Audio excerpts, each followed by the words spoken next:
So for today's video, I decided to do something that was highly requested, a tutorial for this makeup look. I actually did a few Instagram stories with this look last week, and there were so many questions about how to do it, so I figured I would do that and actually combine it with just answering some of your most frequently asked questions about how to achieve the perfect 1960s makeup look. So if you want to see how I created this look, keep on watching. Before I start the video, I quickly want to take a moment to thank all of you from the bottom of my heart for 10,000 subscribers. That honestly seems so unreal, and I'm so grateful for all the love and support. I remember when I started this channel, it has been almost 3 years. I didn't really think much of it, and I just wanted to share my passion for the 1960s and 70s, and to find so many people and such a great community online that support me and are equally interested in the 60s and 70s means the world. So I want to thank every single one of you for being here, for watching the videos and supporting me. It truly means the world. I kind of want to do something special for the 10,000 subscribers. I just don't know what exactly, but I will think about it and I'll let you know. So until that, let's get started with the video. For today's video, I figured I would kind of do a combination of doing a makeup tutorial where I just show you how I did the look that I showed you in the beginning, and then I'm also just going to answer some of the most frequently asked questions about the 60s makeup. So all I did so far was to wash my face, prep my skin. I basically just used the moisturizer, and then I also just added a little bit of a tinted moisturizer to just give my face a little bit more of a clear look. If you want to go for 60s makeup, don't go for a glossy finish, but rather a powdery one if you want to apply an actual foundation. I just don't really want to do that, to be honest. So I'm using my Love Child Beauty palette. I have a 10% off coupon. I'm gonna link you that in the description box. And this palette honestly is just the best for me personally because it is so well pigmented. And one of the questions I get a lot is, how do you get your eyeshadow so bright? Because I know a lot of white eyeshadows aren't really that well pigmented, and I feel like it's the same. So what I like to do is to go in with a shimmery color first and then kind of add a white as a matte finish.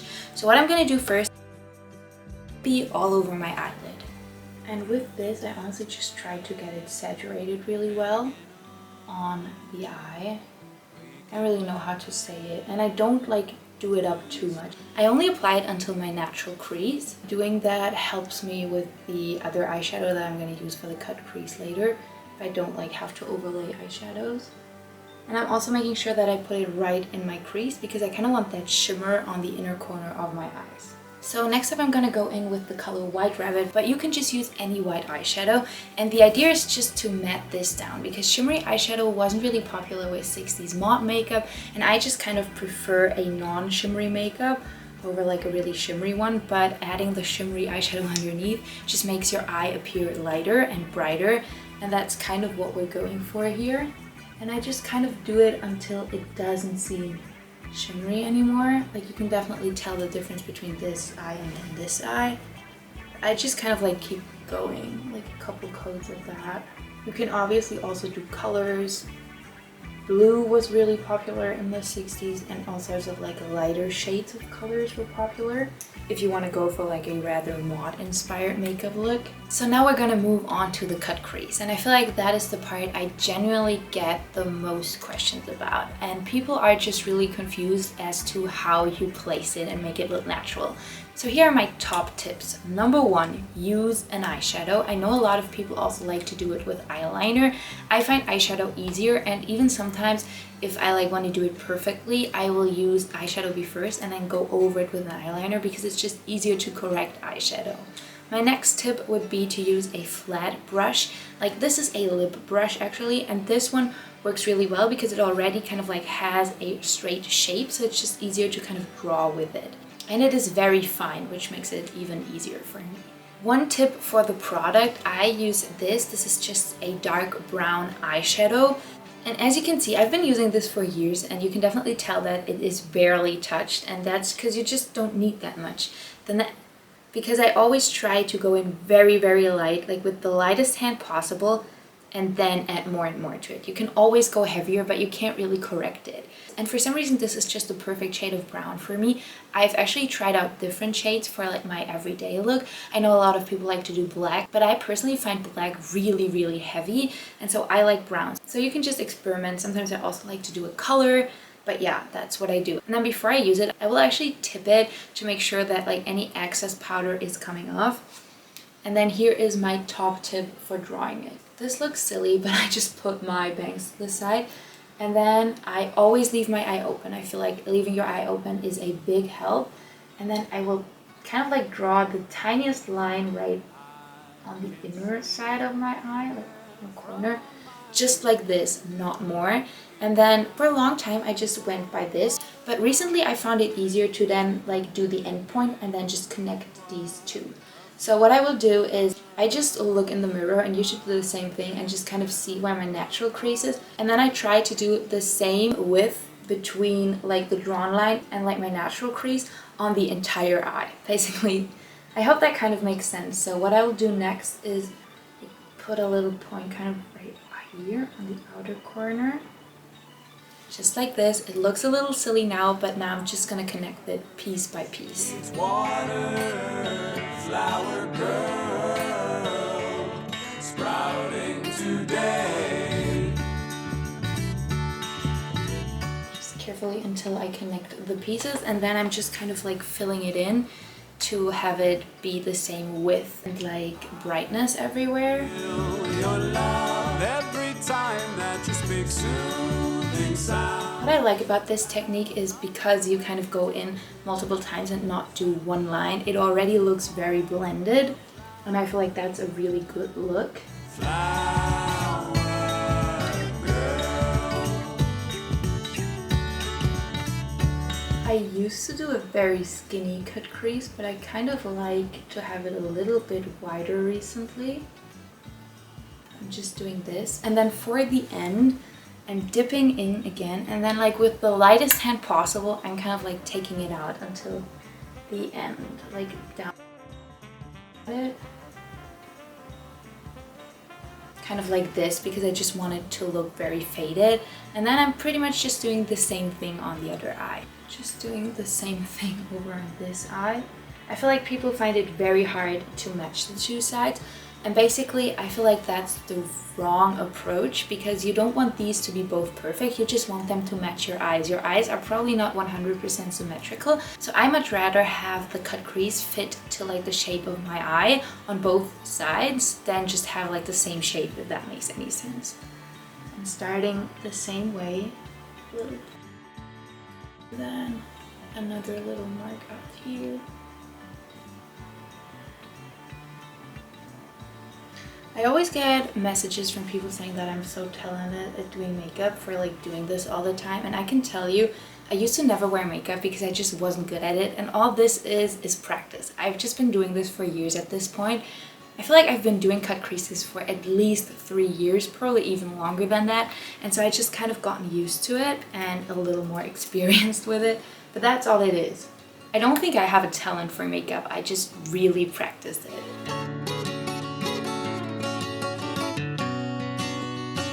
And then for the outer corner, I'm just gonna do the same. I kind of like take it out until it matches this side. And then for the insides, I'm kind of like doing the same thing where I try to look very straight into a mirror and then just kind of like try to put them to the same point. And then when I'm done, I kind of like look into a mirror, and now I'm seeing that this side is a little thinner than this one, so I will just even that out. So that seems about right. As said, there's no magic to this, it's all practice. Next up, I'm gonna do eyeliner, and with eyeliner I kind of went back and forth for the longest time between different products. I started with a eyeliner kind of like this one, which is like an ink kind, and then I did the one that come in like little pots and you use a brush with it for a while. I also really like those because they're so highly pigmented, but lately I've just been back to using this. Also, you probably see me use this brand a lot, Essence. It's a German makeup brand, I believe. I don't know if you can get it internationally, but it is very affordable and they do have great product. It kind of reminds me of e.l.f., to be honest. So what I will do with eyeliner is to just try to get it very, very thin on the inner part of your eye and then like thicker up here. And then there is a special trick to make the end part, like the wing part, look very 60s, and I'm gonna tell you that in a second, but I will just mark it up on my eye for you and like kind of tell you as we go. So I'm as always starting on the inner corner, very close to my eyeline.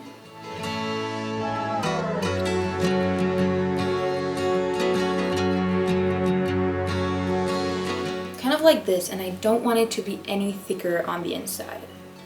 And then I'm just drawing it on.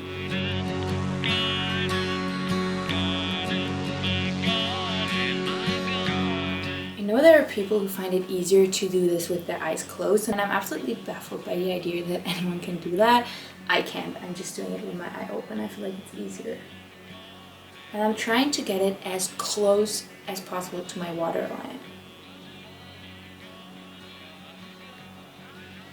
I'm making it a little thinner on the outer corner.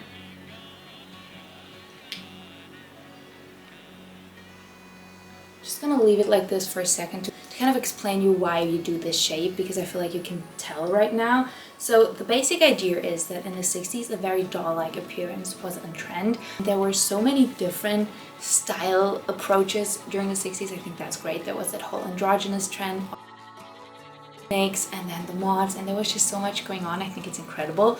But like the general trend for mod makeup, which was like the predominant group that wore makeup, was to have a very doll-like appearance. And to achieve that, you obviously wanted your eyes to be as round and doe-shaped as possible.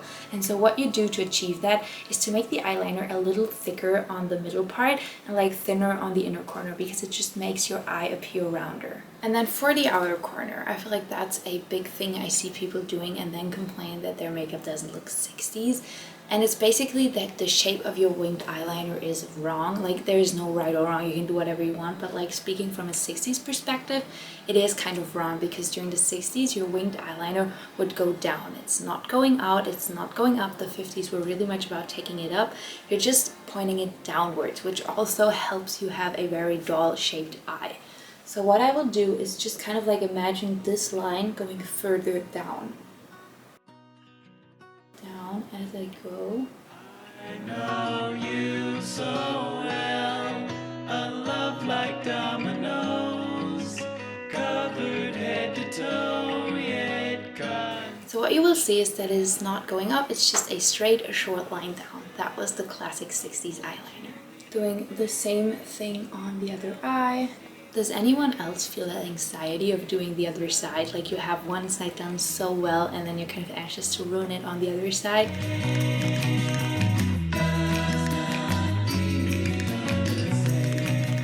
Sometimes I find it easier to kind of like draw the shape first and then color it in all the way down to like my lash line, so just do whatever feels good for you. And I'm just trying to even it out the way that I did with pretty much everything until it sort of feels the same. And then the part of taking it out is so hard for me. I feel like when you do a winged eyeliner, the wing is always... I'm just kind of trying to go with my natural shape of eye.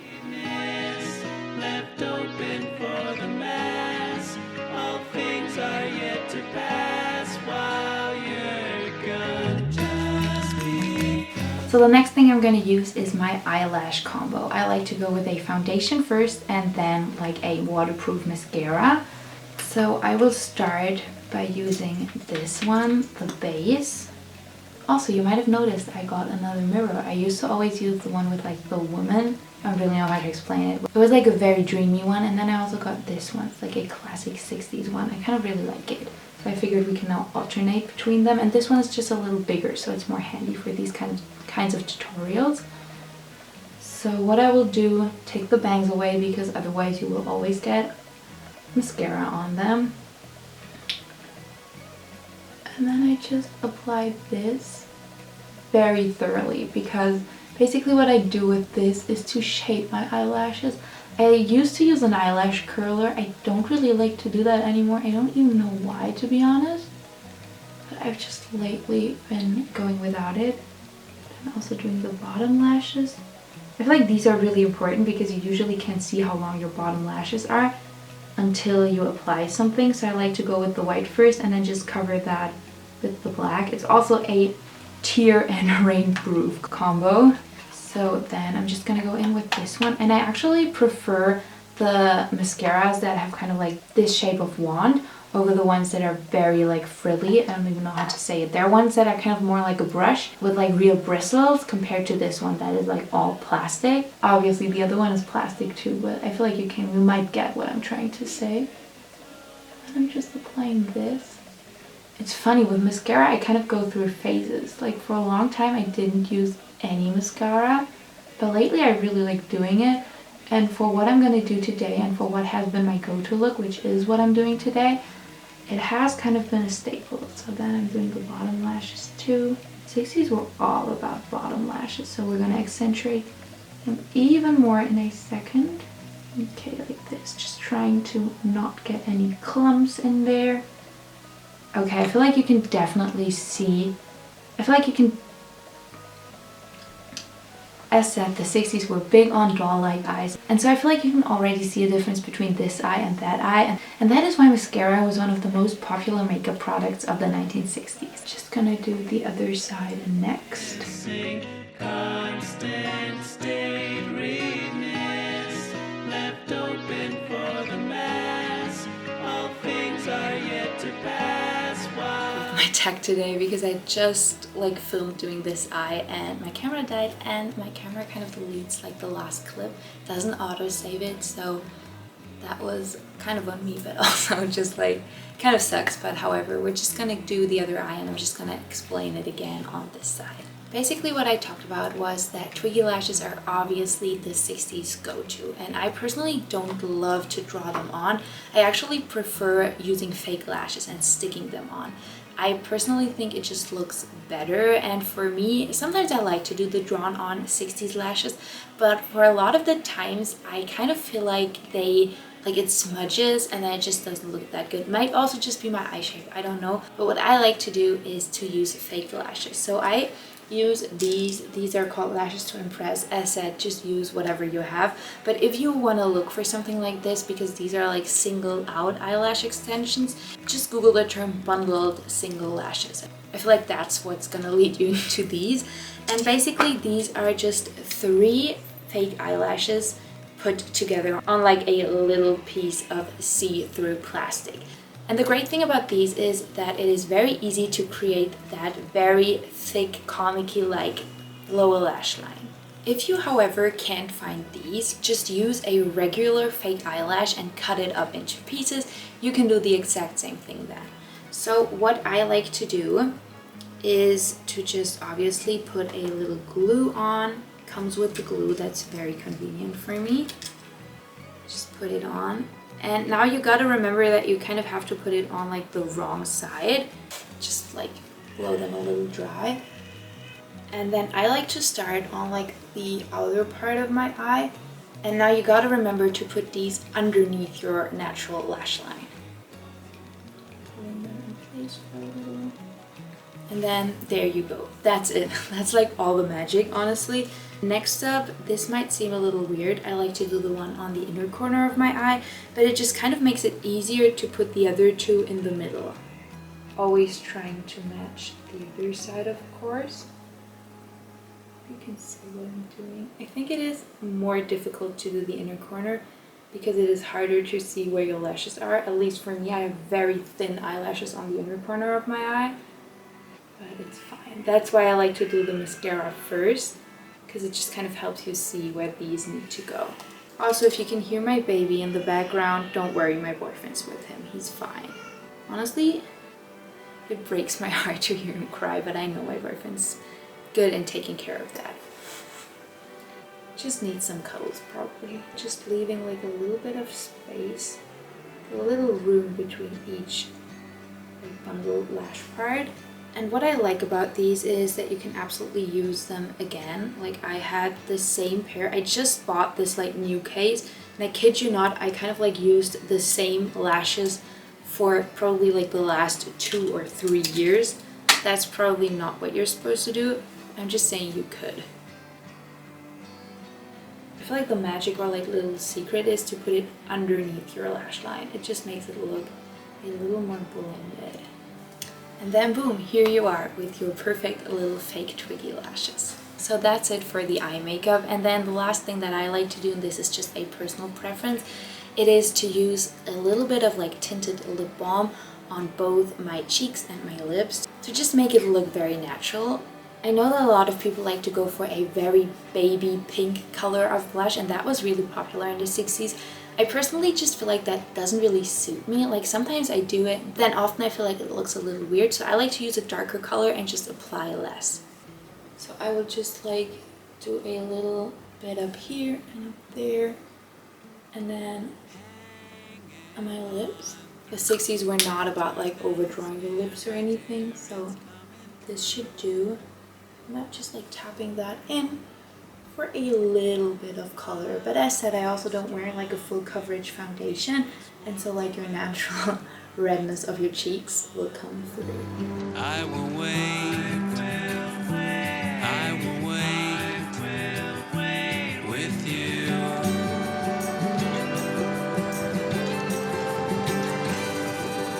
Hanging on as we sit upon the fire. So that's it for today's video. I feel like this was a short, sweet makeup tutorial, but I hope you enjoyed it. I hope this helped you because, as said, I got a lot of questions on how to do this makeup look, and I thought I would just share this little tutorial with you for this video. So yeah, I just hope you enjoyed it. Please leave a comment down below telling me what are your favorite 60s like makeup hacks, if there's anything, like any tips you have, anything that you really like to do. And also if you have any further questions, just put them down below. I'll try to answer as many of them as possible. If you enjoyed the video, I would love you to give it a thumbs up and maybe even share it with a friend. It supports me, it supports the channel, and it would truly mean the world. I want to thank you again for 10,000 subscribers. That honestly seems like such a huge milestone, and I am so thankful for every single one of you and your support. If you don't want to miss out on any future videos, make sure to subscribe to my channel. I will actually bring back a beloved favorite, the 10 ways to style a certain item, next week. So I have something very special planned for you. So just make sure to subscribe if you don't want to miss out on that. From now on, I will sell parts of my closet, like some of the dresses and pieces that I don't really wear that much anymore, and things that other people just gave me and I just want to give on to you. On my Instagram, I'm gonna link that down below. It is called Across the Universe Styling, and that's like my second Instagram, so just go follow me there if you don't want to miss out on my weekly sales. I hope you have a beautiful day. Go out, enjoy the sunshine, take yourself some time to focus on you and your mental health today, and I will catch you in the next one. Bye everybody. It has come along. Love is strong. It will keep us warm throughout the storm, however long. I should wait. We can wait. I'll wait as long as you would like. I'll stay with you.